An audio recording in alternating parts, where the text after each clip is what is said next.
पुरानी मूवीज़ में आपने कई बार अजीत जो है उनको सुना होगा और ये डायलॉग तो बहुत ही ज़्यादा आपने सुना होगा अक्सर उनकी मूवी में।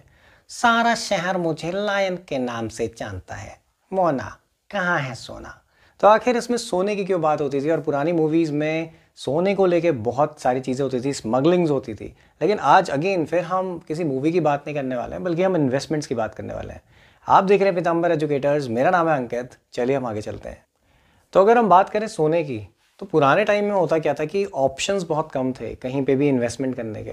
तो जो पुराने लोग थे वो क्या करते थे, सिर्फ सोने में इन्वेस्ट करते थे, सोना खरीद लेते थे और उसको रखते थे ये सोचकर कि फ्यूचर में इसके प्राइस बढ़ेंगे और इसको अगर इन केस ऑफ इमरजेंसी हमें ज़रूरत पड़ी तो हमें सोने को बेच कर भी पैसा ला सकते हैं, और plus otherwise as a jewellery अगर उन्होंने इन्वेस्ट किया तो उसको वो फ्यूचर में यूज़ भी कर सकते हैं। अब जब हम बात करें इन्वेस्टमेंट की, तो सबसे पहले हमें यह समझना चाहिए कि आखिर ये वर्ड इन्वेस्टमेंट का मतलब क्या है। इन्वेस्टमेंट का मतलब होता है जब आप किसी फाइनेंशियल एसेट में पैसा लगाते हैं ये सोचकर कि फ्यूचर में आपको इससे प्रॉफिट मिलेगा, उस चीज़ को हम इन्वेस्टमेंट बोलते हैं। फॉर एग्जाम्पल, अगर कोई पर्सन एक ज़मीन खरीद लेता है इस ऑब्जेक्टिव के साथ कि फ्यूचर में उसको बेचेगा जब उसकी वैल्यू बढ़ेगी और उससे प्रॉफिट अर्न करेगा, वो भी एक टाइप का इन्वेस्टमेंट है। कई बार हम शेयर्स को खरीद लेते हैं किसी कंपनी के, उसको रखते हैं, वो भी एक टाइप की इन्वेस्टमेंट है।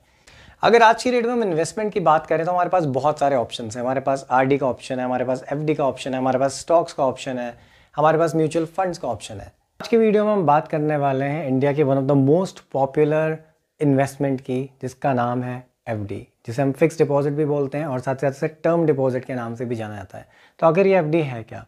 एफडी का मतलब होता है जब हम किसी फाइनेंशियल इंस्टीट्यूशन के साथ, चाहे वो कोई बैंक हो या फिर वो कोई पोस्ट ऑफिस हो, उसमें हम जाके एक पैसा डिपॉजिट कर देते हैं, एक फिक्स अमाउंट डिपॉजिट कर देते हैं और एक फिक्स टाइम पीरियड के लिए। इस सिचुएशन में जो रेट ऑफ इंटरेस्ट होता है वो भी फिक्स्ड होता है, और जैसे ही वो टाइम ड्यूरेशन पूरा होता है तो आपको वो अमाउंट जो आपने इन्वेस्ट करी थी वो और प्लस इंटरेस्ट दोनों वापस मिल जाते हैं। अब अगर हम बात करें एफडीज के टाइम ड्यूरेशन की, तो मिनिमम टाइम जो होता है वो होता है 7 डेज का और मैक्सिमम जो होता है वो होता है 10 ईयर्स। और अगर हम बात करें मिनिमम इन्वेस्टमेंट की, तो मिनिमम इन्वेस्टमेंट जो है वो है ₹100 और मैक्सिमम की कोई लिमिट नहीं है। लेकिन अगेन कुछ बैंक्स के केस में ऐसा होता है, या कुछ ऐसे फाइनेंशियल इंस्टीट्यूशंस भी हैं जो ₹100 नहीं एक्सेप्ट करते, उनके केस में मिनिमम जो होता है दैट इज़ ₹5000।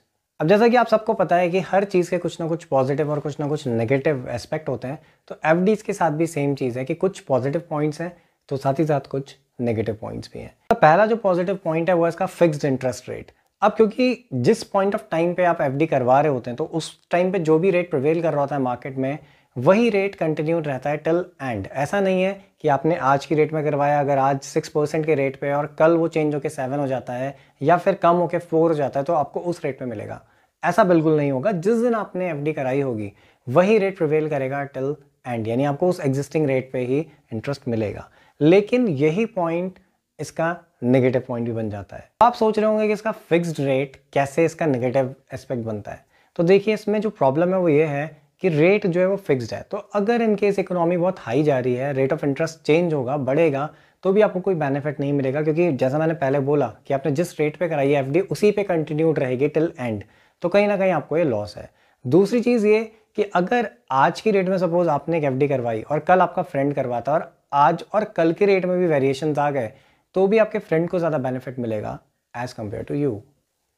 अगर हम सेकंड पॉजिटिव पॉइंट की बात करें एफडीज़ की, तो ये है कि एफडीज़ जो है वो बहुत ही सिक्योर इन्वेस्टमेंट मानी जाती है, बिकॉज ये फिक्स्ड इन्वेस्टमेंट है जो एट द एंड आपको एक फिक्स्ड अमाउंट देगा। आप ऑलरेडी कैलकुलेट भी कर सकते हैं वो अमाउंट, तो आपको अल्टीमेटली एंड में वही अमाउंट मिलती है, इसलिए इसको बहुत ही सेफ और सिक्योर इन्वेस्टमेंट माना जाता है।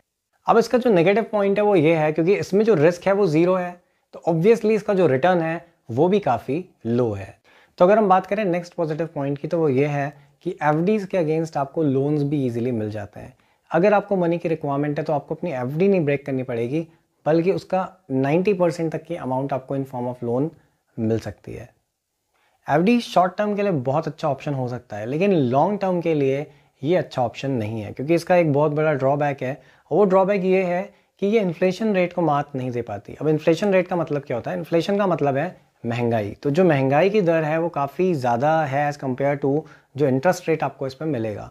इसको आप एक एग्जाम्पल के थ्रू भी समझ सकते हैं कि सपोज़ अगर आपने आज की डेट में 100 रुपये इन्वेस्ट करे हैं 5 साल के लिए, वो भी 5% के रेट ऑफ इंटरेस्ट पे एफडीज़ में, तो 5 साल बाद आपको जो रुपए मिलेंगे वो मिलेंगे अराउंड 128 यानी 128 रुपये के आसपास आपको अमाउंट मिलेगी।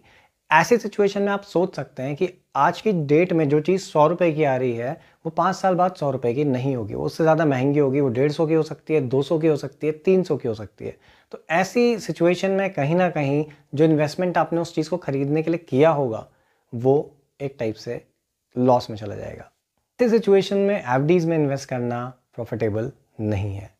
इसको हम एक एग्जाम्पल के थ्रू भी समझ सकते हैं। सपोज आपको एक कार पसंद है और उस कार की जो कॉस्ट है वो है 3 लाख रुपीज़। तो आपके पास 3 लाख रुपीज़ नहीं है, आप कार नहीं ले सकते, आपके पास है 2 लाख रुपीज़। तो आपने क्या किया, 2 लाख रुपीज़ को इन्वेस्ट कर दिया एफडी में, ये सोच कर कि नेक्स्ट 5 ईयर्स बाद ये 3 लाख रुपए बन जाएंगे और मैं वो मनपसंद कार खरीद लूँगा। तो फाइनली होता ये है कि 5 साल बाद आपको 3 लाख रुपए मिलते हैं, लेकिन क्या उस कार की वैल्यू या कॉस्ट उस टाइम पे 3 लाख होगी?